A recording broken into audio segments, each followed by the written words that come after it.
ఆనందముతో ఆరాధింతున్, ఆత్మతోను సత్యముతో. రక్షణ పాత్ర నేనెత్తుకొని స్తుతులనర్పింతును,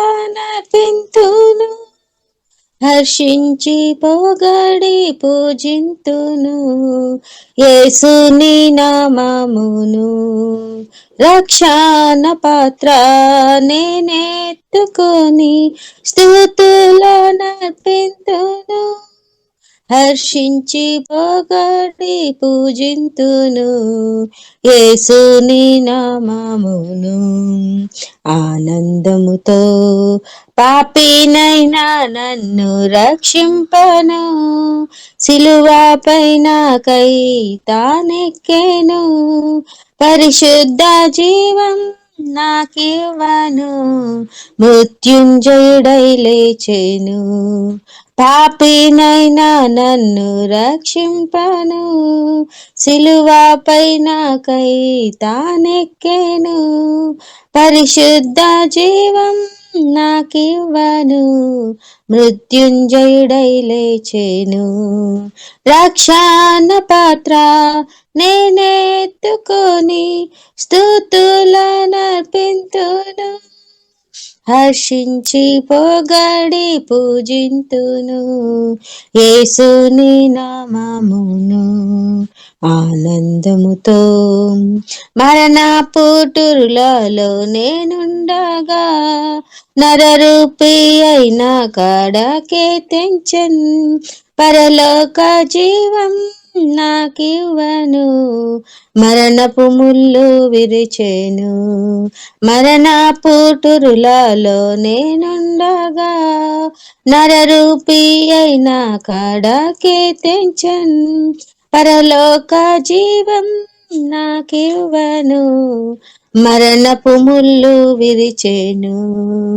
రక్షణ పాత్ర నేనెత్తుకొని స్తుతులనర్పింతును, హర్షించి పొగడి పూజింతును యేసుని నామమును. ఆనందముతో శత్రుని ఉరి నుండి విడిపింపను, శత్రువుతో నాకై పోరాడెను, శత్రువు నుండి విడిపింపను, శత్రువుతో నాకై పోరాడెను, పదిలంపు జీవం నాకివ్వను, క్రీస్తు నందు నన్ను దాచెన్, పదిలంపు జీవం నాకివ్వను, క్రీస్తు నందు నన్ను దాచెన్. రక్షణ పాత్ర నేనెత్తుకొని స్తుతులనర్పింతును, హర్షించి పొగడి పూజింతును యేసుని నామమును. ఆనందముతో పరలోక పౌరత్వం నాకివ్వను, పరమును వీడి ధరకే తెంచెను, పరలోక పౌరత్వం నాకివ్వను, పరమును వీడి ధరకు ఏ తెంచెను, సమృద్ధి జీవం నాకివ్వను, తన ప్రాణమర్పించెను, సమృద్ధి జీవం నాకివ్వను, తన ప్రాణమర్పించెను. రక్షణ పాత్ర నేనెత్తుకొని స్తుతులనర్పింతును, హర్షించి పొగడి పూజింతును యేసుని నామమును. ఆనందముతో శోధన వేదన బాధలెన్నో ఈ లోక యాత్రలో ఎదురైనను, శోధన వేదన బాధలెన్నో ఈ లోక యాత్రలో ఎదురైనను, ప్రత్యేక జీవం జీవించను, అర్పించుకొందు నీకు, ప్రత్యేక జీవం జీవించను, అర్పించుకొందు నీకు, అంగీకరించు నా జీవితమును నీ కొరకే ఓ ప్రభువా. అంగీకరించు నా జీవితమును నీ కొరకే ఓ ప్రభువా. హల్లెలూయా ఆమేన్, హల్లెలూయా, హల్లెలూయా, హల్లెలూయా, హల్లెలూయా ఆమేన్. ఆనందముతో ఆరాధింతున్, ఆత్మతోను సత్యముతో, రక్షణ పాత్ర నేనెత్తుకొని స్తుతులనర్పింతును, హర్షించి పొగడి పూజింతును యేసుని నామమును ఆనందముతో. హల్లెలూయా, హల్లెలూయా, స్తోత్రం, స్తోత్రం నాయనా పరిశుద్ధుడా, ప్రేమగల ఆమేన్.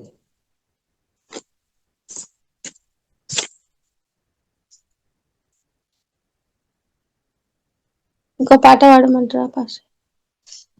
మన ప్రభువైన యేసునందు ఎన్నో దీవెనలు, మన ప్రభువైన యేసునందు ఎన్నో దీవెనలు, ముందుగా నిర్ణయించబడి తన ఏర్పరచబడిన, ముందుగా నిర్ణయించబడి తన ఏర్పరచబడిన, తనయులుగాను స్వీకరించబడి ధన్యుల ఎదరు వారే, తనయులుగాను స్వీకరించబడి ధన్యుల ఎదరు వారే. మన ప్రభువైన యేసునందు ఎన్నో దీవెనలు, మన ప్రభువైన యేసునందు ఎన్నో దీవెనలు, అపరాధములు క్షమించబడి ప్రభు రక్తము చే కొనబడిన, అపరాధములు క్షమించబడి ప్రభు రక్తము చే కొనబడిన, కృప ద్వారా రక్షించబడెదరు వారే ధన్యులు, కృప ద్వారా రక్షించబడెదరు వారే ధన్యులు. మన ప్రభువైన యేసునందు ఎన్నో దీవెనలు, మన ప్రభువైన యేసునందు ఎన్నో దీవెనలు, మనోనేత్రములు వెలిగింపబడి ఘనముగా ప్రభు చే పిలువబడి, మనోనేత్రములు వెలిగింపబడి ఘనముగా ప్రభు చే పిలువబడి, తన భక్తులతో స్వాస్థ్యము పొందే, తన భక్తులతో స్వాస్థ్యము పొందే వారే ధన్యులు, వారే ధన్యులు. మన ప్రభువైన యేసునందు ఎన్నో దీవెనలు, మన ప్రభువైన యేసునందు ఎన్నో దీవెనలు, నిర్మలము మరి అక్షయము విరివిగా వాడబారనిది, నిర్మలము మరి అక్షయము విరివిగా వాడబారనిది, పరలోకములో స్వాస్థ్యము కలిగి, పరలోకములో స్వాస్థ్యము కలిగి ధన్యుల ఎదరు వారే, ధన్యుల ఎదరు వారే. మన ప్రభువైన యేసునందు ఎన్నో దీవెనలు, మన ప్రభువైన యేసునందు ఎన్నో దీవెనలు, కన్నులకు కనిపించనివి వినిపించనివి చెవులకును, కన్నులకు కనిపించనివి వినిపించనివి చెవులకును, మన గోచరము కానివి పొంది, మన గోచరము కానివి పొంది ధన్యుల ఎదరు వారే, ధన్యుల ఎదరు వారే. మన ప్రభువైన యేసునందు ఎన్నో దీవెనలు, మన ప్రభువైన యేసునందు ఎన్నో దీవెనలు. హల్లెలూయా, హల్లెలూయా. స్తోత్రం నాయన, స్తోత్రం. పరిశుద్ధ ప్రేమ ఆరాధన, సజీనికి వందన. పరిశుద్ధ హృదయ దేవుడు చక్కని ఒక రోజు కూడా జీవగల దేవుడు మనకు అనుగ్రహించిన వాటి ప్రియులారా దేవుని స్తుతిస్తాం. మన బ్రతుకులో ఇప్పుడు కూడా అనుభవించలేని కొత్త రోజు జీవగల దేవుడు మనకు అనుగ్రహించిన కాబట్టి మనం ఎంతగా స్తుతించాలి. అలాగే నూతన రోజు ఉదయకాలం లేచి, ఉదయకాలం మనం లేవడం కూడా దేవుని కృప. లేచి యేసుక్రీస్తు నామం అన్ని నామకుండా గొప్ప నామంలో తండ్రి దేవునితో మాట్లాడడానికి, అలాగే ఆ గొప్ప దేవుని ఆరాధించుకోవడం జీవగల దేవుడు మనందరి జీవితంలో అనుగ్రహించిన గొప్ప అనమాట. కాబట్టి యేసునామంలో ప్రార్థన చేయడం, యేసునామంలో ఆరాధన చేసుకోవడం, దేవుని వాక్యాలు నడుచుకోవడం, ఇదంతా ప్రియులారా మనం చూసినట్లయితే దేవుడు మనకు అనుగ్రహించిన గొప్ప ఆశీర్వాదకరమైన ఆశీర్వాదం అనమాట. ఇది కూడా ఆశీర్వాదం. యేసునామంలో మనం మాట్లాడడం, ప్రార్థన చేయడం, యేసుక్రీస్తు గొప్ప నామములో ఆ జీవగల దేవుని ఆరాధించుకోవడం, ఆ దేవుని వాక్యాలు భుజించుకోవడం, దేవుని వాక్యాలు భుజించుకోవడం, ఇది కూడా ప్రియులారా గొప్ప ఆశీర్వాదం అనమాట. దేవునికి స్తోత్రం. కాబట్టి దేవుడు కృప మనకు ఆశీర్వాదం అనుగ్రహించినట్టు దేవుని ప్రియులారా మనం ఎంతగా మనం స్తుతించాలి, ఆరాధించాలి. దేవునికి స్తోత్రం. ఇప్పుడు వచ్చిన మీకు అందరూ కూడా ప్రతి వందనాలు. ప్రతి ఒక్కరు దేవుడు అది ఇంకా దివిచ్చినాక ప్రియులారా ఒక వాక్యం మనం ప్రారంభంగా చదివి పరిశుద్ధాత్మలో ఆధారపడి మనం ముందుకు వెళదాం. హెబ్రీయులకు రాసిన పత్రిక 12వ అధ్యాయము 1వ వచనం, 2వ వచనం. ఇంత గొప్ప సాక్షి సమూహము, గొప్ప గొప్ప దేవుడు, గొప్ప సాక్షి సమూహం, ఇంత గొప్ప సాక్షి సమూహము మేఘము వలె మనల్ని, అంటే రక్షణ పొందిన మనల్ని ఆవరించి ఉన్నందున, అంటే కవరింగ్, పెద్ద గుంపు అన్నమాట. పరిశుద్ధులు ఒక పెద్ద గుంపు, చిన్న గుంపు కాదు. గొప్ప సాక్షి సమూహం అని రాయబడి ఉంది 11వ అధ్యాయంలో మనం చూడవచ్చు. హెబ్రీయులకు రాసిన పత్రిక దానిలో కొన్ని పేర్లు రాయబడి ఉంది, రాయబడలేని చాలా పేర్లు ఉంది. పరిశుద్ధులు కోట్లాది ప్రజలు ఉన్నామన్నమాట. దానికంటే ఎక్కువ ఉన్నామన్నమాట. అందుకు గొప్ప సాక్షి సమూహం అని రాయబడింది. మేఘం వల్లే మనల్ని ఆవరించి ఉన్నందున, అంటే పరలోక పిలుపు ఉందన అనేక పరిశుద్ధులు ఉన్నామన్నమాట. జీవగల దేవుని ఒక పిలుపు పొందిన అనేక పరిశుద్ధులు ఆయా కాలములో వారి పిలుపుకు లోబడి దేవుని చిత్తగ్రహించుకొని జీవగల దేవునితో కలిసి బ్రతికామన్నమాట. ఇప్పుడు మనం బ్రతికినట్టు మనకంటే ముందుగా చాలా భక్తులు దేవుని పిలుపు పొందిన వారు, దానిలో కొన్ని పేర్లు 11వ అధ్యాయంలో మనం చూడవచ్చు. హెబ్రీయులకు రాసిన పత్రిక 11వ అధ్యాయంలో దానిలో మనం చూసినట్లయితే హాబేలు ఒకరనమాట. హాబేలు తన కాలంలో జీవగల దేవుని ఇష్టం గ్రహించుకొని బ్రతికామని అనమాట. హాబేలు కానీ హానోకు కూడా జీవగల దేవుని పిలుపు పొందిన వ్యక్తి. ఫ్యామిలీ పిల్లలందరూ ఉన్నప్పుడు కూడా జీవగల దేవునితో కలిసి బ్రతికామన్నమాట. కాబట్టి హానో గురించి పరిశుద్ధ గ్రంథం రాయబడి ఉంది. భూమిలో బ్రతి ఉన్నప్పుడే దేవునికి ఇష్టడుగా బ్రతికామన్నమాట. కాబట్టి మరణం అనుభవించకుండానే దేవుడు పరలోకానికి తీసుకొని వెళ్ళినట్టు పరిశుద్ధ గ్రంథం ప్రియులారా మనకు నేర్పిస్తుంది. అలాగా నోహ అని భక్తులు కూడా దేవుని పిలుపు వచ్చినప్పుడు, దేవుడు మాట్లాడినప్పుడు దానికి లోబడి బ్రతికిన కాబట్టి తన ఇంటి వారందరూ నోహ అని తన భార్య గాని పిల్లలు నాశనం అయిపోలేదన్నమాట. చూడండి, దేవుని పిలుపు ఉంది, దేవునికి లోబడి ఎవరైతే బ్రతుకుతున్నారో వారు కుటుంబాన్ని, వారు తన భార్యను పిల్లలను కూడా దేవుడు అద్భుతంగా కాపాడు. ఇప్పుడు దేవుని పిలుపు ఉందన్న వారంగా ఉన్న మనం దేవునికి లోబడుతున్నప్పుడు మీ భర్త కావచ్చు, లేదంటే మీ భార్య కావచ్చు, పిల్లలను కూడా దేవుడు రక్షిస్తాడు, కాపాడుతాడు. హల్లెలూయా.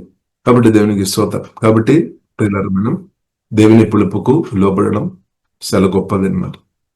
అలాగే పిల్లలు మనం చూడవచ్చు, అబ్రహాం కానీ, ఇస్సాక్ కానీ, యాకోబు వారు కూడా దేవుని స్వరం విన్నవారు అన్నమాట. అంటే దేవుడు స్వరం విన్నప్పుడు, పిలుపు వచ్చినప్పుడు వారు దానికి లోబడి బ్రతికామన్నమాట. అబ్రహాం కూడా దేవుని పిలుపుకు లోబడామన్నమాట. కాబట్టి మన పరిస్థితి ఎలా ఉంది?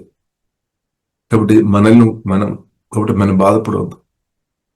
ఆమెను బాధపడవద్దు. హాబేలును దేవుడు పిలిచామని, హానోకును దేవుడు పిలిచామని, నోహతో దేవుడు మాట్లాడామని, ఇంకా అబ్రహాం, ఇస్సాకు, యాకోబుతో దేవుడు మాట్లాడామని, నాతో మాట్లాడలేదని, నాకు పిలుపు రాలేదని దయచేసి మనం బాధపడవద్దు. మనకు కూడా గొప్ప పిలుపు మనకు కూడా వచ్చేస్తుంది. మనల్ని కూడా దేవుడు పిలిచారు పరలోక పిలుపుతో. కాబట్టి మన స్పందన చాలా ప్రాముఖ్యం. వారి ఆ కాలంలో వారు స్పందించామన్నమాట. దేవుని పిలుపుకు వారు లోబడామన్నమాట. అంటే ప్రభు మీ ఇష్టం, మీ చిత్తం, దేవుని చిత్తానికి వారు లోబడామన్నమాట. కాబట్టి మనం కూడా ఈ కాలంలో లోబడాలి. దేవుని పిలుపుకు, దేవుని చిత్తానికి, దేవుని ఇష్టానికి లోబడుతున్న వారు ఎన్నడూ సిగ్గుపడలేదన్నమాట. ఎందుకంటే పిలిచిన దేవుడు సర్వశక్తిమంతుడు, అదే పరిశుద్ధుడు, జీవం కలిగిన దేవుడు. హల్లెలూయా. ఇప్పుడు దేవుని పిలుపు పొందడం ఎంతో గొప్ప దండదని ప్రియులారా మనం ఆలోచన చేయాలి, అర్థం చేసుకోవాలి. చాలా గొప్పదన్నమాట. ఇప్పుడు మీరు దేవుని పిలుపు పొందిన మీరు చాలా ధన్యురాలన్నమాట. దానికంటే గొప్ప పిలుపు ఏమి లేదన్నమాట. ఎవరి పిలువ లేదు. కాబట్టి దేవుని పిలుపు ప్రియులారా మనం చూసినట్లయితే అది నిత్యం దాని యొక్క ప్రభావం ఉంది అనమాట. నిత్యమైన మేలు అనమాట, నిత్య ఆశీర్వాదం అనమాట, నిత్య సంతోషం, నిత్య సమాధానం, నిత్య జీవన్. దేవుని పిలుపు నిత్యం దేవుని అనమాట. ఒక్కో రోజు 70 కానీ 80 కానీ 120 సంవత్సరం దాకా నిలబడేది కాదనమాట. మనం చూసినట్లయితే మోషేది అర్థం చేసుకున్నాం. దేవుని పిలుపు వచ్చిన మోషే అర్థం చేసుకున్నాం. మొదటిగా మనం చూసినట్టు దేవుని పిలుపు వచ్చినప్పుడు మోషే సరిగా అర్థం చేసుకోలేదు.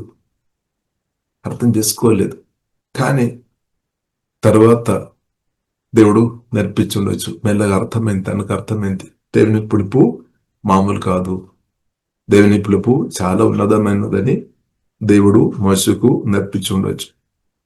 అందుకొరకు మోషే చెప్తున్నాడు. మోషే ప్రియులారా మనం చూసినట్లయితే ఐగుప్తులో ఫరో కుమార్తె ఒక కుమారుగా బ్రతకవచ్చు. ఆపర్చునిటీ, మంచి ఆపర్చునిటీ అనమాట. ఒక దేశమంతా కూడా ఒక దేశానికి గొప్ప రాజు ఉండొచ్చు అనమాట. మోసే ఎందుకంటే ఫరో కుమార్తె ఉన్నా కాబట్టి గొప్ప రాజు ఉండవచ్చు. రాజుకు ఏ కొదువు ఉండాలి అంటే అనేగా పని మనుషులు అంటే దాసులు అనేకలు మోసేను సేవిస్తాయి అనమాట. మోసే చెప్పినట్టు విన్నారు. మోసేకు లోపడుతుంది, గౌరవిస్తుంది. ఆహార విషయంలో చూసినట్టే, బట్టల విషయంలో చూసినట్టే, ఇక డబ్బు విషయంలో చూసినట్టే సమృద్ధి అనమాట. ఏ కొదువ ఉండలేదు అనమాట. కానీ మోసే జీవగల దేవుని చేత నేర్చుకుని కాబట్టి మోసే చూసినప్పుడు మోషకి అర్థమైంది. మోషకి అర్థమైంది. దేవునికి స్తోత్రం. మోషే పెద్దవాడై ఉన్నప్పుడు విశ్వాసముని బట్టి ఐగుప్తు ధనము కంటే క్రిస్తు విషయమైన ఇంత గొప్ప భాగ్యమని ఎంచుకొని అల్పకాలము, చూడండి అల్పకాలం మాట, చూడండి అల్పకాలం, పాపభోగము అనుభవించడం కంటే దేవుని ప్రజలతో శ్రమ అనుభవించడం మేలని యోజించి ఫరో కుమార్తె యొక్క కుమారుడని అనిపించుకొనుటకు మోస ఒప్పుకోలేదన్నమాట. ఒప్పుకోలేదు. మనమైతే ఏమో స్తోత్రం. ఇక్కడ మోస మాత్రం దేవుడి జ్ఞానం పొందని మోస, దేవుని చేత నేర్చుకున్న మోస, దేవుని స్వరం విన్న మోస ఒప్పుకోలేదన్నమాట. రాజు కుమారుడు, ఫరో ఒక కుమారుడని, లేదంటే ఫరో కుమార్తె యొక్క కుమారుడని ఒప్పుకోలేదు. నో చెప్పేసామన్నమాట. ఒకవేళ ఒప్పుకుంటే ఈ కాలంలో మనం మన మాటలో చెప్పాలి, బిలియన్స్ ట్రిలియన్స్ అంత డబ్బు, డాలర్ కానీ అంత సమృద్ధి ఒక నిమిషంలో వచ్చేస్తే అనమాట, అనుభవించుకోవచ్చు. కానీ అది కూడా ప్రియుల మోస క్యాల్కులేట్ చేసాం. కరెక్టే, తన క్యాల్కులేషన్ కరెక్ట్ అనమాట. మోసకి అర్థమైంది. ఒకవేళ అది పొందినా కానీ ఇక్కడ మాట రాయబడింది అల్పకాలం. అల్పకాలం ఒకవేళ 70 సంవత్సరం బైబిల్లో రాయబడింది. మోస దాదాపు 120 సంవత్సరం దాకా 120 సంవత్సరం దాకా అంతే అల్పకాలం. తర్వాత సంగతి ఏమవుతుంది? 120 సంవత్సరం తిని త్రాగి సుఖం, లోకానుసరంగా సుఖం, సంతోషం అనుభవించుకొని తర్వాత సంగతి ఏమవుతుంది? మోస ఆలోచన చేశామన్నమాట. తర్వాత సంగతి. కాబట్టి మోస ఆలోచన చేసినప్పుడు అర్థమైంది, ఆమె జీవగల దేవునితో కలిసి బ్రతకడమే ఇంకా బెటర్, ఇంకా మంచిదని అర్థమైంది అనమాట. కాబట్టి మనం కూడా గ్రహించుకోవాలి అనమాట. మనం కూడా గ్రహించుకోవాలి. ఇప్పుడు 70 సంవత్సరం, 100 సంవత్సరం, లేదా 120 సంవత్సరం హాయిగా బ్రతకడానికి కొరకు మాత్రం మనం ప్లాన్ చేసుకొని ఉంటే మనకు పొరపాటు జరుగుతుంది అనమాట. పొరపాటు జరుగుతుంది. అలాంటి నువ్వు ఎవరైనా ఉంటే దేశ మార్మనిస్తూ ఉంటాను. 70 సంవత్సరం, 100 సంవత్సరం, 120 సంవత్సరం మంచిగా బ్రతకొద్దని కాదు. కాబట్టి ఆ సమయం కూడా జీవగల దేవునితో కలిసి బ్రతికి ఉండే ఏమవుతుంది? ప్రతికాలం, సదాకాలం, నెత్తి జుగకాలు హాయి ఉండొచ్చు అనమాట. కాల్కులేట్ చేసే ఇప్పుడు అర్థమైంది, పరిశుద్ధాత్మ అర్థమైంది అనమాట. సోదర ఇప్పుడు మనం కూడా ఇది అర్థం చేసుకోవాలి. లేదా మనం కూడా మంచి నిర్ణయం తీసుకోవాలి. మనం కూడా మంచి నిర్ణయం తీసుకోవాలి. కాబట్టి అల్పకాల స్తోత్రం, హల్లెలూయా. అల్పకాలము భోగము అనుభవించడం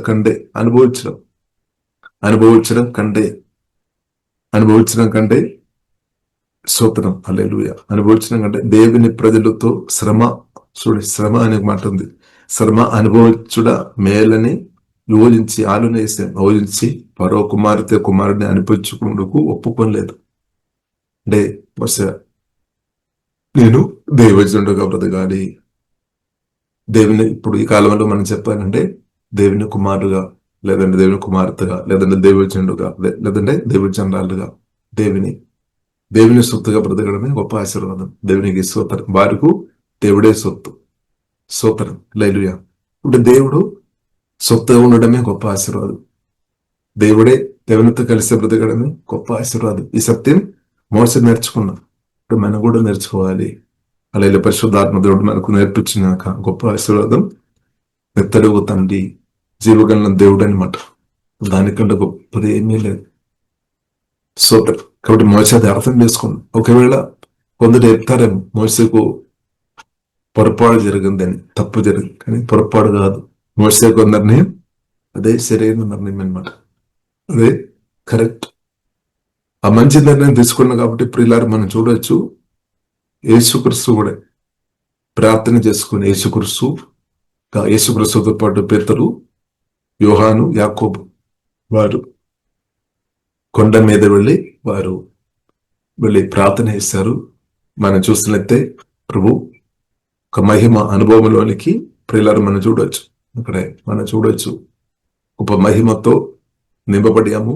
అక్కడ మనం చూడవచ్చు మోషేతో మాట్లాడినట్టు పరిశుద్ధ గ్రంథం మనకు అనిపిస్తుంది. మోషేతో మాట్లాడే యేసుక్రీస్తు. కాబట్టి ప్రియులారా, అందుకొరకే పేతురు చెప్తున్నాం, మేము మహిమ చూసిన మేము సాక్షులమని. కాబట్టి తర్వాత మనం ప్రేరణ గ్రంథములు కూడా మనం చూడవచ్చు. మోసే గురించి రాయబడింది.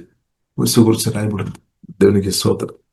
ఎందుకంటే మోసే గొప్ప విలువ ఇచ్చానన్నమాట.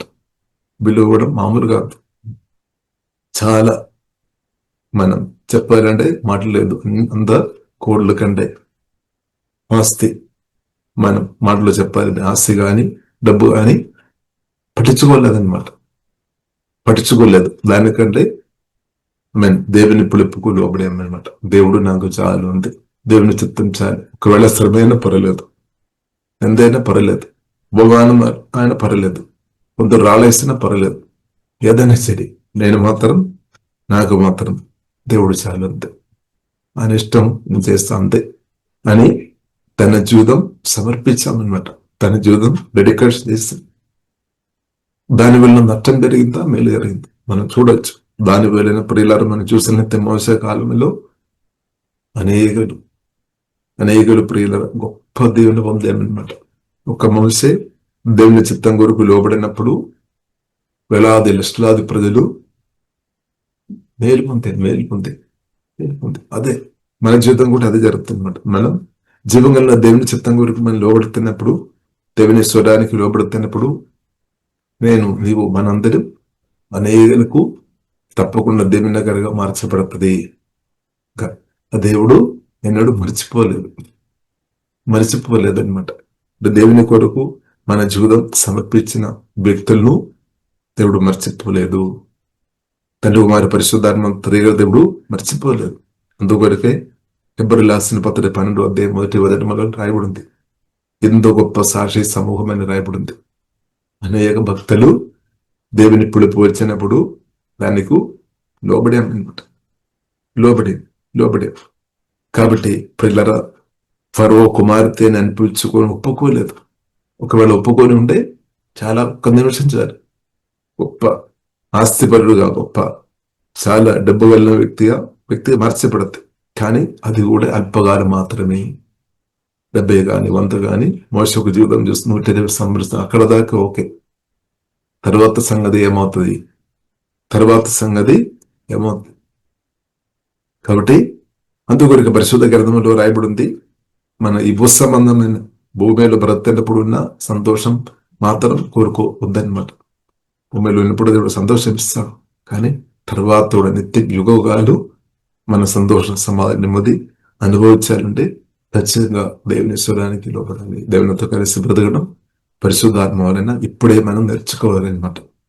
సోదరు, కాబట్టి దేవుని పిలుపు మనం అర్థం చేసుకోవాలి. నిత్యకాలం మనం సమాధానంగా, సంతోషంగా, నెమ్మదిగా ఉండడానికి వరకు అనమాట. అంటే మనం పాదాళములు వెళ్ళవద్దు, అగ్నిగుండంలో వెళ్ళవద్దు అని జీవంగా దేవుడు కోరుతున్నామన్నమాట. అందువరకు మనం మంచి నిర్ణయం మనం కూడా తీసుకున్నామంటే దేవునికి స్తోత్రం. కాబట్టి క్రీస్తుతో కలిసి, జీవంగా దేవునితో కలిసి, పరిశుద్ధ దేవునితో కలిసి బ్రతుకుదాం అని నిర్ణయం చేసుకున్న నిర్ణయం చాలా గొప్పదని సత్యం ప్రియులారా మనం అర్థం చేసుకోవాలి. ఇంకా ఒక మాట కూడా మనం చూడవచ్చు. ఏలైనా అతడు ప్రతిఫలం చూసామన్నమాట. ప్రతిఫలముగా కలగబోవు బహుమానం నందు దృష్టి ఉంచాను. బహుమానం, ప్రతిఫలం. ఫరో కుమార్తె ఉంటే ఎంత ప్రతిఫలం వస్తుంది? క్రిస్తు కొరకు నిలబడి ఉంటే ఎంత ప్రతిఫలం వస్తుంది?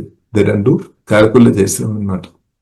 చూసినప్పుడు అర్థమైంది, క్రిస్తు కొరకు నిలబడుతున్నప్పుడే ఎక్కువ బహుమానం వస్తుంది, ఎక్కువ రివార్డు వస్తుంది, ఎక్కువ మేలు వస్తుంది, ఎక్కువ ఆశీర్వాదం ఉంది అని మోసే అర్థం చేసుకున్నామన్నమాట. మనం కూడా కాల్కులేట్ చేసుకోవాలన్నమాట. తప్పు కాదు, ఆలోచన చేసుకోవాలి. ఏది మేలు, ఏది మేలు అని అర్థం చేసుకోవాలి. కాబట్టి కాల్కులేట్ తప్పిపోవద్దు. కొందరు కాల్కులేట్ చేసినప్పుడు 70, 80, 120 సంవత్సరాల దాకా హాయిగా ఉండే చాలు అంటే ఓడిపోయినట్టే. సో కొందరు కాలిక్యులేషన్ దీని మీద ఉండొచ్చాము. ఇప్పుడున్న కొంత ఆస్తి, కొంత డబ్బు, ఇప్పుడు మంచి తినాలి. కాబట్టి నిత్యం నిత్యం యుగాలు మంచి ఉండాలి. దాని కొరకు మనం నిర్ణయం తీసుకోవాలి. హల్లెలూయా. ఇదే రక్షణ అనమాట. సువార్త రక్షణ పొంది క్రిస్తులో ఎదగడం అంటే అదనమాట. దేవునికి స్తోత్రం. కాబట్టి ఏలైన గాతురు ప్రతిఫలముగా కలగబో బహుమానం మందు దృష్టి ఉంచాను. తన దృష్టి అంతా కూడా బహుమానం మీద అనమాట. బహుమానం మీద. కాబట్టి కలకల చేసిన అర్థమైంది గొప్పది. జీవగల దేవుని కొరకు నిలబడమే నాకు క్షేమం మేలు అని. నిత్యమైన క్షేమం, ఒకరోజు కాదు. ఇది మనం కూడా ఆమె అర్థం చేసుకోవాలి. కాబట్టి ప్రియులారా, మనం చూసినట్టే ఇంత గొప్ప సాక్షి సమూహము మేఘం వలె మనల్ని ఆవరించి ఉన్నందున మనం కూడా మాట ఉంది. మనం కూడా ప్రతి భారమును సులువుగా చిక్కులు పెట్టు పాపమును విడిచిపెట్టి అనే మాట రాయబడింది. అంటే భక్తులు ప్రతి భారం వారు విడిచిపెట్టామన్నమాట. ప్రతి భారమును సులువుగా చిక్కులు పెట్టు పాపమును విడిచిపెట్టి అని రాయబడింది. అంటే ఎదగాలంలో ఉన్న భక్తులు హాబేలు కావచ్చు, హానో కావచ్చు, నోహ కావచ్చు, అబ్రహాం కావచ్చు, ఇస్సాకు కావచ్చు, యాకోబు కావచ్చు, మోసే కావచ్చు, వీరందరూ అనేక భక్తులు ఉన్నారు. వారందరూ ఏం చేశారు? దేవుని పిలుపు వచ్చినప్పుడు ప్రతి భారం వారు వదిలేసామన్నమాట. మనం కూడా అలాగే చేయాలన్నమాట. మనం కూడా ప్రతి భారమును సులువుగా చిక్కులు పెట్టు పాపమును విడిచిపెట్టామన్నమాట. వారు ఇలాగ మనం కూడా చేసుకోవాలని పరిశుద్ధాత్మ దేవుడు చెప్తుంది. ప్రతి భారం ఎందుకు భారం, బాధ ఎందుకు? ఇంకా ఇద్దరు తండ్రి ఉన్నాడు కదా, ఆయన నిత్యం ప్రణాళికలు ఉన్నాం, నిత్య ప్రణాళికలు ఉన్నాం, నిత్య సంకల్పములు ఉన్నాం. ఇంకా నీవు నేను ఎందుకు బాధపడాలి? అనవసరంగా బాధపడే అవసరం లేదనమాట. మన సొంత ఆలోచనను బట్టి మన భారత్తో ఉండవద్దు. ఇప్పుడు దేవుని సంకల్పంలోనికి మనం రావాలి, దేవుని ప్రణాళికలోనికి రావాలి, దేవుని చిత్తంలోనికి వచ్చిన వారు ప్రతి భారం నుండి బయటపడుతుంది అనమాట. ప్రతి భారం నుండి బయటపడాలంటే బైబిల్లో రాయబడింది, మీ చింత అవుతుంది నా పని వేయమంది, నేను మీ విషయాల విషయంలో తండ్రితో చెప్పమంది. కాబట్టి దేవుడు నేను భారంతో ఉండవద్దు అనమాట. చూడండి, మనము కూడా ప్రతి భారమును రాయబడింది. మనం కూడా టెన్షన్ ఉండవద్దు అనమాట, బాధ ఉండవద్దు. ఒకవేళ ఉంటే దేవుని చిత్తలు కట్టు. అంటే దేవుడు మంచి భవిష్యత్తు ఇస్తాడు. ఆది మందం అన్ని ఎరిగిన దేవుడు ప్రణాళిక కలిగి ఉన్నామన్నమాట. ఇప్పుడు దేవుని ప్రణాళికలోనికి రండి అంతే. హల్లెలూయా. దేవుని ప్రణాళికలోనికి వచ్చిన మనం ఇంకా బాధపడే అవసరం లేదు. మనం కూడా ప్రతి భారమును సులువుగా చిక్కులు పెట్టు పాపమును విడిచిపెట్టాలి. పాపం అనుకోవద్దు, పాపం వద్దు అనమాట. పరిశుభ్రమైన జీవగల దేవునితో బ్రతకని చాలు ఉంది. లేదు, పాపం వద్దు, ప్రతి భారం మనకొద్దు. కాబట్టి పరిశుద్ధ గ్రంథం మనకు నేర్పిస్తుంది యేసుక్రీస్తును మనం చూడాలి. విశ్వాసమును కర్త. చూడండి, భక్తులు మనం చూస్తున్నట్టే విశ్వాసాన్ని బట్టి ముందుకు వెళ్ళామన్నమాట. దేవుని ఒక మాట విన్నాము, ఆ మాట నమ్మామన్నమాట. అలాగే ప్రియులారా, మనం చూస్తున్నట్టే వారు జయంతో ముందుకు వెళ్ళారు. కాబట్టి దేవుడు నమ్మదైన దేవుడు, శక్తి అయిన దేవుడు, బలం కలిగిన దేవుడు. మోస నమ్మి, అబ్రహాం నమ్మి, ఇస్సాకు నమ్మాం, యాకోబు నమ్మాం. వారందరూ నమ్మిన కాబట్టి దేవుని పిలుపు, దేవుని స్వరం నమ్మామన్నమాట. మనం కూడా నమ్మాలి. కాబట్టి పరిశుద్ధ గ్రంథం ప్రియులారా మనకు నేర్పిస్తుంది స్వదేశం గురించి రాయబడింది. స్వదేశం ఇంకా పరలోక దేశం గురించి రాయబడింది. శ్రేష్టమైన దేశం, అదే పరలోక సంబంధమైన దేశం. దానికి అర్థమైనది ఇప్పుడున్న దేశం. ఈ దేశంలో ఇప్పుడు మన పరదేశంగా ఉన్నాం, యాత్రికులుగా ఉన్నాం. లేదు, మన పరదేశం అనమాట, యాత్రికులు మాత్రమే. మన సొంత దేశం పరలోక సంబంధమైన దేశం అని పరిశుద్ధ గ్రంథం చాలా స్పష్టంగా మనకు నేర్పిస్తుంది. బాధపడవద్దు. ఇట్లా దేవుని ప్రణాళిక అదనమాట. అంటే మన మహిమా శరీరం ధరించాలి, కలిగి ఉండాలి అనమాట. ఎందుకంటే ఇప్పుడు మట్టి శరీరంలో పాపం, సిన్ఫుల్ నేచర్ని బట్టి నొప్పి, బాధ, వేదన, ఎన్నో సమస్యలు, డీకే, క్షయం ఈ బాడీలో ఇప్పుడు జరుగుతుంది అనమాట. దానికి ఒక పరిష్కారం రావాలి, దేవునికి తెలుసు. కాబట్టి అందుకొరకు దేవుడు క్రీస్తు ద్వారా మహిమ ఇచ్చామన్నమాట. మహిమలో మనం ఎదుగుతున్నాం. యేసుక్రీస్తు రెండవ రాకడలో నిత్య మహిమ దేవుడు అనుగ్రహిస్తాడు. కాబట్టి దేవుని యొక్క సంకల్పం ఏంటది? ఆది కాండం 1వ అధ్యాయం మనం చూడవచ్చు.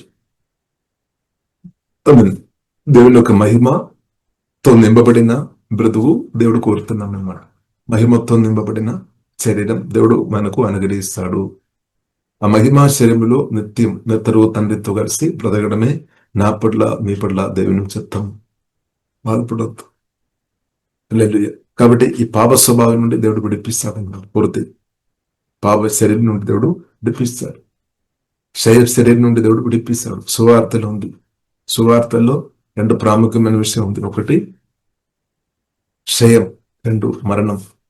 2 నుండి మనకు విడుదల కావాలి. ప్రభువుకు తెలుసు, జీవగల దేవునికి తెలుసు. సువార్త ద్వారా మనకు, క్రీస్తు ద్వారా మనకు క్షయమైన శరీరం నుండి విడుదల ఉంది అనమాట. ఇక మరణం, ఆత్మీయ మరణం నుండి ఆల్రెడీ దేవుడు విడిపించామన్నమాట. అంటే మరణం లేని మహిమా శరీరం దేవుడు అనుగ్రహిస్తాడు. దేవుని చిత్తం అనమాట. మరణం లేని మహిమా శరీరం యేసుక్రీస్తు అది పొందామన్నమాట. మహిమా శరీరం కలిగి ఉంది.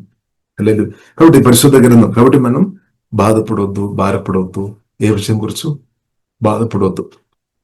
కాబట్టి దేవుడు ప్రియులరా, మనకు శ్రేష్టమైన దేశం, పరలోక సంబంధ దేశం ఉంది. ఇప్పుడు మనం చూస్తుంది అబ్రహాముని దేవుడు పిలిచాం కదా, కనాన్ దేశం అంతా ఇస్తామని దేవుడు వాగ్దానం చేశాం. దేవుడు ఇచ్చాడు కనాన్ దేశం, తన పిల్లలకి ఇచ్చామన్నమాట. కాబట్టి ప్రియులరా మనం చూస్తున్నట్టే, కానీ అబ్రహాం మాత్రం ఆ దేశం మీద తన మనసు లేదు.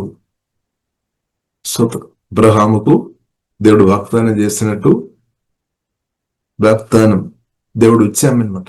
కానీ అబ్రహాం మనసు మాత్రం దాని మీద లేదు, ఆస్తిపాస్తి మీద లేదన్నమాట. ఎందుకంటే అబ్రహాంతో దేవుడు నడిపించాం. ఇది టెంపరరీ, శాశ్వతమైనది కాదు. శాశ్వతమైనది ఇంకొకటి ఉంది.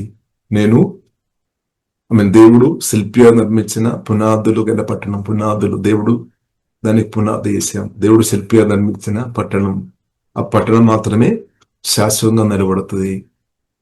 మిగిలినంత కూడా, ఇప్పుడు చూసినంత కూడా పరిశుద్ధ గ్రంథం నడిపిస్తుంది.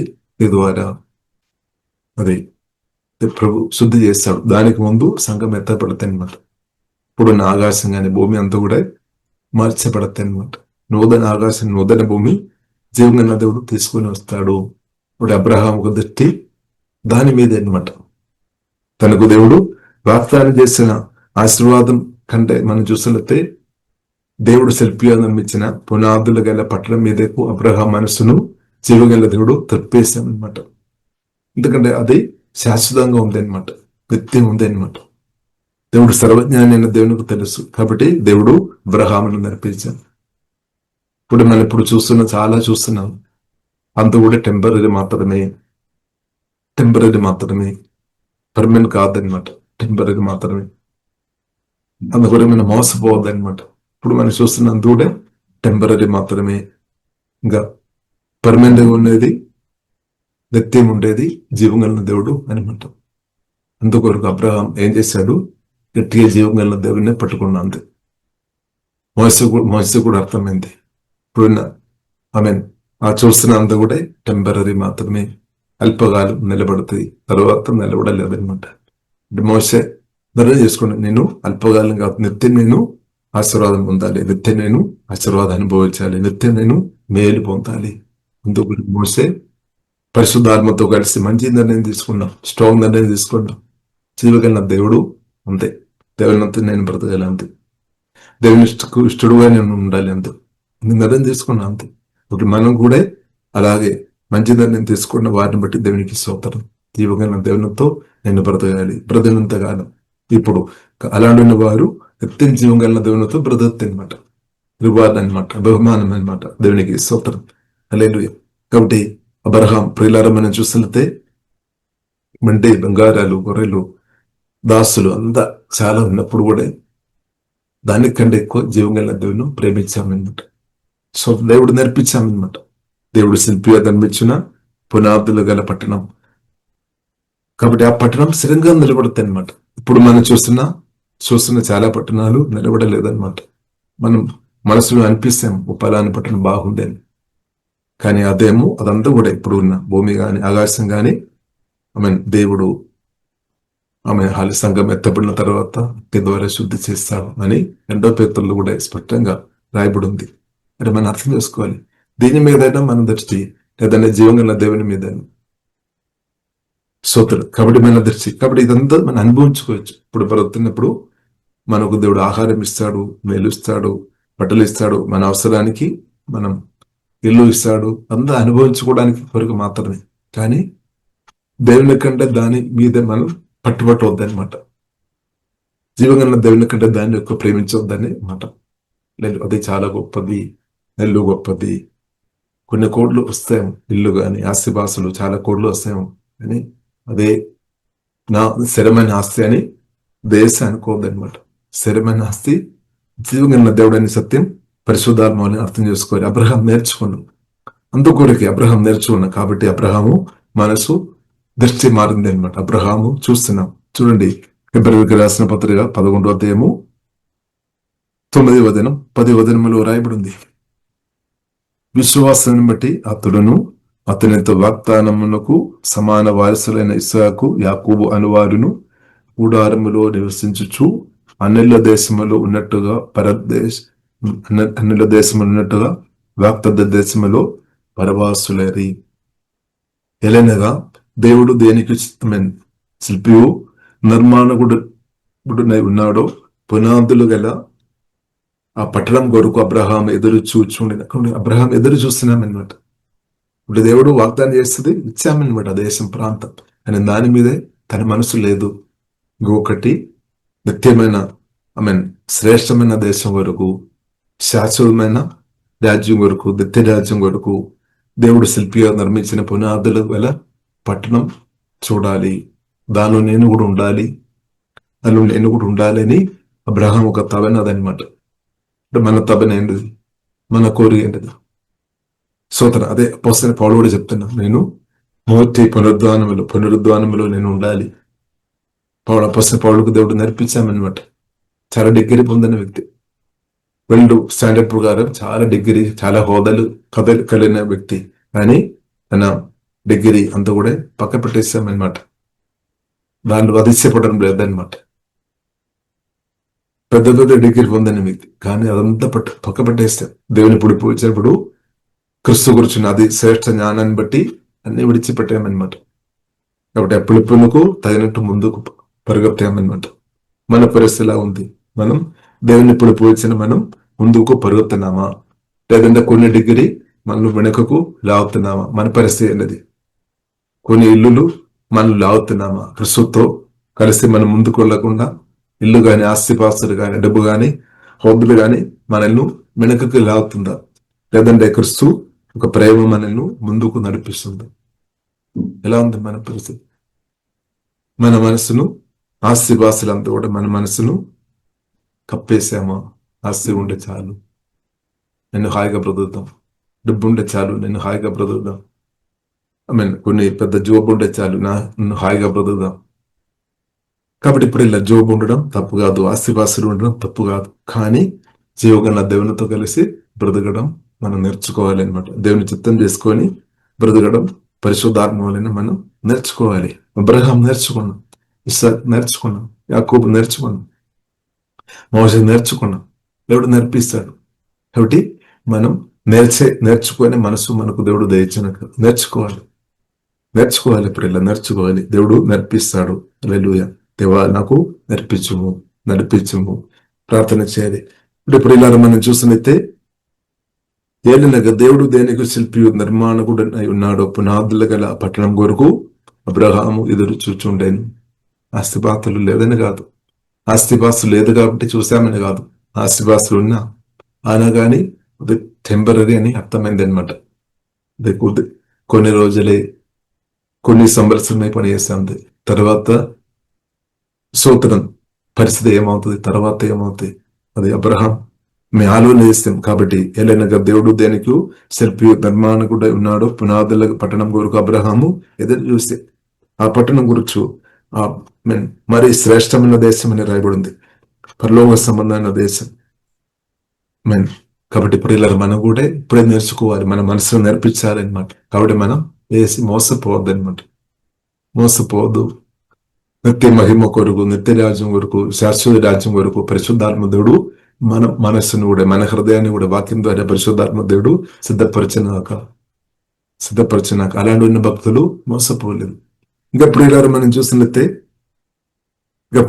చూస్తున్నట్టే దేవుడు కూడా ఈ నిత్య రాజ్యం గురించి, శాశ్వత రాజ్యం గురించి దేవుడు శిల్పిగా నిర్మించిన పునాదులు గల పట్టణం కొరకు ఎదురు చూసుకొని బ్రతున్న వారిని గురించి వారు నా కుమారుడు, నా కుమార్తె అని చెప్పే విషయంలో దేవుడు సిగ్గుపడడం లేదనమాట. దానికి అర్థం ఏంటిది? ఈ భూ సంబంధమైన ఆశీర్వాదాలు కొరకు మాత్రం బ్రతున్న వారిని బట్టి దేవుడే సిగ్గుపడుతున్నానమాట. భూ సంబంధమైన ఆశీర్వాదాలు కొరకు మాత్రం బ్రతున్న వారు ఎవరైనా ఉండే నిత్యరాజ్యం, శాశ్వత రాజ్యం దాని గురించి రెవల్యూషన్ పొందకుండా ఈ భూ సంబంధమైన ఆశీర్వాదాల కొరకు మాత్రం బ్రతున్న వారి గురించి దేవుడు కుమార్తె అని పిలిచే విషయంలో సిగ్గుపడుతాయి. కాబట్టి ఇప్పుడు ఇలా మనం అర్థం చేసుకుని రెవల్యూషన్ మనం పొందాలి. స్తోత్రం. కాబట్టి ఇప్పుడు ఇలా మనం చూస్తున్నైతే మనం ఏ రెవల్యూషన్ పొందాలి. కాబట్టి అంటే దానికి అర్థం ఉన్నది, ఇప్పుడున్న కొన్ని ఆశీర్వాదాల కొరకు అనుభవించడానికి కొరకు మాత్రం దేవుని గట్టిగా పట్టుకోవద్దని అర్థం. అంటే దేవుని గట్టిగా పట్టుకోవాలి. బొస్సం ఆశీర్వాదాలు కూడా తప్పకుండా అనుగ్రహిస్తాడు. దానితో పాటు కాబట్టి దేవుని అంటే దానికి అర్థం ఏంటిది? టెంపరీ ఆశీర్వాద కొరకు మాత్రం ఆశ్రయించుకొని ఉండొద్దనమాట. నిత్యమైన ఆశీర్వాదం తండ్రి ఇస్తాడు, జీవంగా దేవుడు ఇస్తాడు, రెడీగా ఉన్నాం. కాబట్టి మనం ఆ ఒక రెవల్యూషన్ కలిగి ఉండాలి అనమాట. కాబట్టి ప్రియులారా మనం అర్థం చేసుకోవాలి. ఒకటి కేవలం స్వస్థ కొరకు మాత్రం కాదు, లేదంటే కొన్ని ఆశీర్వాదం, కొన్ని జయం, సంతోషం, సమాధానం అనుభవించుకొని తర్వాత దేవుని మర్చిపోయి ఉండొద్దు అనమాట. నిత్యం అజీవంగా దేవునితో బ్రతకడానికి కొరకు మనం బ్రతకాలన్నమాట. అదే దేవుడు కోరుతున్నామని. అదే నిత్య సవాసం, నిత్య నిబంధన. దాని కొరకు దేవుడు చూడండి 16వ వచనం, హెబ్రీయులకు రాసిన పత్రిక 11వ అధ్యాయం 16వ వచనం. అయితే వారు మరీ శ్రేష్టమైన దేశమును అనగా పరలోక సంబంధమైన దేశమును కోరుచున్నారు కాబట్టి అందుచేత తాను వారి దేవుడని అనిపించుకొనుటకు దేవుడు వారిని కూర్చు సిగ్గుపడడు. దేనికి సిగ్గు లేదనమాట. ఏదైనా కుమార్తె అని చెప్పే విషయంలో సిగ్గు లేదు. హల్లెలూయా. కాబట్టి నిత్య రాజ్యం కూర్చున్న, శాశ్వత రాజ్యం కూర్చున్న పరిశుద్ధాత్మ దేవుడు మనకు అనుగ్రహించినాక మన చిన్నప్పటి నుండి విని ఉండవచ్చు. 70 సంవత్సరం హాయిగా బ్రతకాలి, 100 సంవత్సరం మంచిగా బ్రతకాలి, 120 సంవత్సరం మంచి అందేని కాదు. పరిశుద్ధ గ్రంథం మనకు నేర్పిస్తుంది 70, 80, 120 సంవత్సరం మంచి బ్రతకాలి లేదని కాదు, బ్రతకాలి. దానితో పాటు నిత్యం మీరు సంతోషం, నెమ్మది అనుభవించుకొని బ్రతకడం పరిశుద్ధ గ్రంథం మనకు నేర్పిస్తుంది అనమాట. ఇప్పుడు మన కన్ను విప్పబడాలి అనమాట. దేవునికి అంటే దానికి అర్థం నేను నిత్యం బ్రతకాలి. అది జీవంగల దేవుడు కోరుతున్నాం అనమాట. 70 మాత్రం కాదు, లేదంటే 100 కాదు, 120 కాదు, తర్వాత అయిపోయింది ఇంకా లేదు అని కాదు. తర్వాత కూడా నిత్యమైన జీవితం, నిత్యవు తండ్రితో పరిశుద్ధ దేవునితో మీరు బ్రతకాలని జీవంగల దేవుడు ఆశపడుతున్నాం. ఇప్పుడు మనం కూడా కోరుకోవాలి. ఇబ్రహాం అది కోరుకున్నాం అనమాట, ఇస్సాక్ అది కోరుకున్నాం, యాకోబు అది కోరుకున్నాం. ఆశపాస లేదని కాదు, వరకు సమృద్ధి ఉంది. ఆయన కానీ వారు జీవంగల దేవునితో కలిసి బ్రతకడం కోరుచున్నారు. కాబట్టి ఇటు ఆశ, ఇటు కోరిక మనకు దేవుడు అనుగ్రహించిన జీవగల దేవునితో కలిసి బ్రతకడం. దేవుడు అకృప మనకు ఇచ్చిన స్తోత్రం. దేవుడు అకృప మనకు అందరికీ ఇచ్చారు. కాబట్టి మీరు నిత్యం జీవగల దేవునితో బ్రతకినాక అది దేవుని చిత్తం అనమాట. ఒకరోజు కాదు, నిత్యం ఉగాలన్నమాట. దానికి ఎండు లేదు. కాబట్టి నీవు లేదని మనం ఇంకా బాధపడే అవసరమే లేదు. అందుకని పరిశుద్ధ గ్రంథంలో రాయబడింది మనం కూడా ప్రతి భారమును సులువుగా చిక్కులు పెట్టు పాపమును విడిచిపెట్టాలి. పాతదేమని భక్తులు కూడా విడిచిపెట్టామన్నమాట. వారికి భారం లేదని కాదు, కానీ అది విడిచిపెట్టాలి. మనం కూడా ప్రతి భారమును మనం కూడా విడిచిపెట్టాలి. దేవుని పిలుపు ఉండని మనం ఒక బాధ ఉండవసరం లేదు, బాధతో ఉండవసరం లేదు. ఎందుకంటే తండ్రి గొప్ప ప్రణాళికలు ఉన్నామన్నమాట. గొప్ప ప్రణాళిక అంటే ఇటర్నల్ ప్లాన్ అనమాట. ప్రత్యేకమైన ప్రణాళిక నా గురుచు, మీ గురుచు జీవగల దేవుడు కలిగి ఉన్నాం. ఆలోచనకర్త అయిన దేవుడు కలిగి ఉన్నాం. నేను ఎందుకు అనవసరంగా 70 సంవత్సరం 120 సంవత్సరం ఎలాగ బ్రతకాలి, ఎంతో ఎందుకు బాధపడాలి? జస్ట్ మనం దేవుని చిత్తంలోనికి రావాలి, దేవుని ప్రేమలోనికి రావాలి, దేవుని వాక్యంలోనికి రావాలి, క్రిస్తులోనికి రావాలి, క్రిస్తుతో కలిసి బ్రతకాలి. తండ్రి కుమారి పరిశుద్ధాత్మ తెరగా దేవునితో కలిసి బ్రతకడం నేర్చుకోవాలి. అంతే, బాధ అవసరం లేదు. లేదు, అందుకు పరిశుద్ధ గ్రంథం రాయబడింది, ప్రతిభారమని మనం కూడా మనం కూడానే రాయబడింది. వెనుపులి పొందని మనం కూడా అలాగే చేయాలన్నమాట. ప్రతి భారమును సులువుగా చూడండి. మోసే ఐగుప్తు ధనం నాకొద్దు, దాని గురించి ఇంకా బాధ లేదనమాట.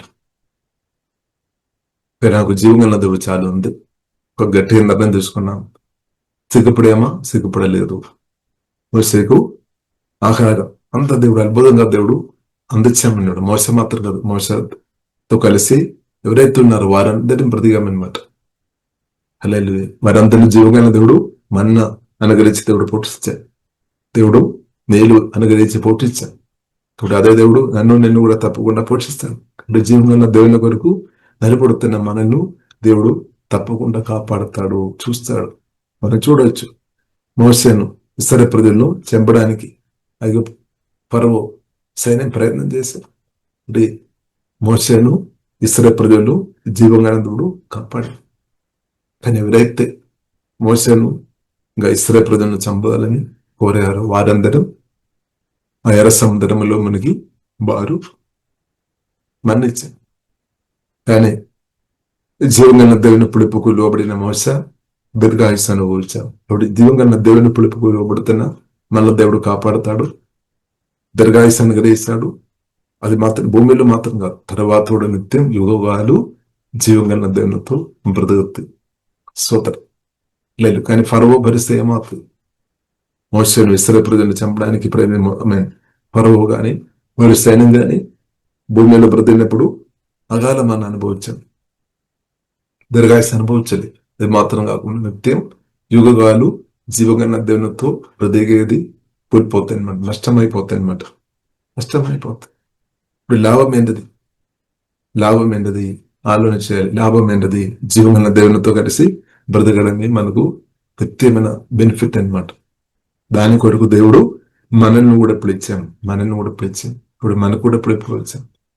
కాబట్టి మనం ఆ పిలుపుకు స్పందించాం. హల్లెలూయా. కాబట్టి ఆ పిలుపులో మనం పునఃస్థరించబడాలి. కాబట్టి ఈ పిలుపు నిత్యమైన పిలుపు అనమాట, నిత్యమైన సహవాసం. జీవగల దేవునితో నిత్య సహవాసం కొరకు అనమాట పిలుపు, కొన్ని రోజుల కొరకు కాదు. కాబట్టి మోస గ్రహించాము. కాబట్టి ఆ గ్రహింపు మనకు కూడా దేవుడు అది దయచేనాక మనం కూడా గ్రహించాలి. నిత్యమన్నమాట, అది చిన్న పిలుపు కాదు. నిత్య తండ్రి, నిత్య దేవుడు, గొప్ప దేవుడు పిలుపు చిన్న పిలుపు కాదు, గొప్ప పిలుపు అనమాట. మోస అర్థం చేసుకున్నాం, మనం కూడా అర్థం చేసుకున్నామా? దేవుడు గ్రహింపు మనకు కూడా దయచేనాక. ఇప్పుడు ఇప్పుడు చూస్తున్నా ఆస్తివాసులు కోట్లు డబ్బు $1 మీదే మాత్రం వేసి మనసు పెట్టకండి. అదా దేవుడు చిత్తం ఉన్నది మనకు అనుగ్రహిస్తాడు, చిత్తం ఉన్నది మనకి ఇస్తాడు. అది మనం అనుభవించాలి, దేవుని సుధించుకుని. అంటే దానికి అర్థం ఆస్తిపాస్తులు వద్దని కాదు, డబ్బు వద్దని కాదు, అనుభవించుకోవడానికి వాడుకోవడానికి మాత్రమే. దాన్ని గట్టిగా పట్టుకోవద్దనమాట. దానికంటే జీవగల దేవుని గట్టిగా పట్టుకోవాలి. అప్పుడు ఏమవుతుంది? మొదటి రాజుని దేవత కూడా అప్పుడు అని మనకు అనుగ్రహింపబడితే మన అవసరాలు దేవుడు తీరుస్తాడు. ఒకటి బాధపడే అవసరం లేదు. కాబట్టి జీవగల దేవుని పట్టుకొని ప్రియులారా మనం ముందుకు వెళదాం. దాని కొరకు దేవుడు పిలిచాము. అదే శాశ్వతమైన ఆశీర్వాదం, అదే నిత్య ఆశీర్వాదం. దానికంటే గొప్ప ఆశీర్వాదం ఏమీ లేదు. సత్యం మనం అర్థం చేసుకోవాలి. ఆ సత్యం అబ్రహాం అర్థం చేసుకున్నాం, ఇస్సాకు అర్థం చేసుకున్నాం, యాకోబు అర్థం చేసుకున్నాం. అందుకొరకే దేవుడు శిల్పిగా నిర్మించిన పునాదులు గల పట్టణం కొరకు వారు ఎదురు చూసామన్నమాట. ఎదురు చూసాం. అదే నాకు కావాలి, అదే మాకు కావాలని వారు కోరుకుంటున్నాం అనమాట. అంటే మనం కూడా కోరిక దేవుడు అనుగ్రహించిన గాక. దేవునికి స్తోత్రం. ఈ వాక్యం ద్వారా దేవుడు మనం దీవించిన ప్రియులారా మనం ప్రార్థన చేస్తాం. పరిశుద్ధ మా ప్రేమ కలుగుతండి, దేవా మీరు అనుగ్రహించిన శ్రేష్టమైన మీ వాక్యాన్ని బట్టి వందనాలు తండ్రి. శ్రేష్టమైన దేశం మా కొరకు సిద్ధపరిచిన గొప్ప దేవ మీకు ఆరాధన తండ్రి. రెవల్యూషన్ మాకు దయచింపుతండి. ఇప్పుడు చూసేదంతా కూడా టెంపరీ తండ్రి. నిత్యమైన దేవ మీరు మాత్రం నిత్యమైన సుదేశనం తండ్రి. ప్రభా మీ చిత్తంలో మీ ప్రాణాలు అర్థం చేసుకొని ప్రతి కృప మాకు అందరికీ దేవ దయచింపుతండి. సులువుగా చిక్కులు పెట్టు ప్రతి పాపం నుండి విడిపించము. ప్రతి భార్య నుండి ఎవరైనా ప్రతి బాధతో ఆందోళనతో ఉండి వాక్యం ధర పరిశుద్ధాత్మత విడిపించము తండ్రి. దేవా మీరు గొప్ప ప్రణాళిక కలిగిన దేవుడు, అందరి పట్ల గొప్ప ప్రణాళిక కలిగిన గొప్ప దేవా మీకు వందనాలుతుంది. ఆ ప్రణాళికలో మీ ప్రణాళిక మీ చిత్తంలో మేమందరూ ఉండినట్టు సహాయం జరుగుతుంది. ఆ పరలోక రెవల్యూషన్ దేవా దయమవుతుంది. నిత్య రాజ్యం గురించిన శాశ్వత రాజ్యం గురించిన గొప్ప రెవల్యూషన్ మాకందరికీ అధికంగా కుమరించుముతండి. ఒడే డాబా కరబిన సూర్య కూడబిరి ప్రభా తండ్రి మీకు ఆమె తండ్రి కుమారి పరిశుధాత్మ తరేగా దేవా మీరు మాలో ఇచ్చినట్టు వందనాలు తండ్రి. మీరు మా సొత్తుగా ఉన్నట్టు వందనాలు, మమ్మల్ని మీ సొత్తుగా మార్చినట్టు వందనాలు. అంటే మీరు గారచిన రక్తాన్ని బట్టి శుద్ధిస్తుంది మళ్ళీ కొన్నట్టు వందనాలు. నిత్యం మీతో పాటు ఉండడానికి మమ్మల్ని పిలిచిన గొప్ప దేవ మీకు ఆరాధన పొంది నిత్యం దేవ మేమందరం క్షేమం ఉండాలి, సంతోషంగా ఉండాలి, సమాధానం ఉండాలి. ఒక నిత్యం మేము తండ్రి దేవ మేము ఆశీర్వాదం అనుభవించాలని కోరితేనే మా నిత్యులు ఉంటుంది. ఈ గొప్ప ప్రేమ కన్ను దేని బట్టి మేమందరూ శుద్ధిస్తున్నాం తండ్రి. మా పాపాలు క్షమించినట్టు వందనాలు తండ్రి. రక్తం ద్వారా కడిగి నిధి ముందర పరిశుద్ధులుగా మార్చినట్టు ఉందన్నాను. గొప్ప అభిషేకం నింపినట్టు ఉందన్నాను. పరిశుద్ధాత్మ వరాలు మాకు అనుగ్రహించినట్టు ఉందన్నాను. సాతనతోకే అధికారం మాకు ఇచ్చినట్టు ఉంది, శక్తి ఇచ్చినట్టు ఉందన్నాను. తండ్రి కుమారి పరిశుద్ధాత్మ తురేగ దేవ మీరే అండగా ఉన్నట్టు వందనాలు తండ్రి. మమ్మల్ని కాపాడి నడిపిస్తున్నట్టు ఉంటుంది. ఇంకా కూడా బలపరిచి నడిపించు తండ్రి. తండ్రి నిత్య రాజ్యం కూర్చున్న రెవల్యూషన్ మా హృదయంలో కుమ్మరించు తండ్రి. ఆస్తివాసుల కంటే డబ్బు కంటే లోకం ఇచ్చే హోదల కంటే ఎక్కువ ప్రభావ మీరిచ్చే దాన్ని ప్రేమించే కృప తండ్రి మాకు తండ్రి దయచేము తండ్రి. ఓరే డబ్బా ఖరబైన ఇప్పుడు దాకా చేసిన మేలు మట్టి చేయబోతున్న మేలు మట్టి ఉందన్నాను. మహిమగనద మీకు అభిషేకం యేసు నామములో ప్రార్థన చేస్తున్నాను గొప్ప మా పరమ తండ్రి. ఆమేన్.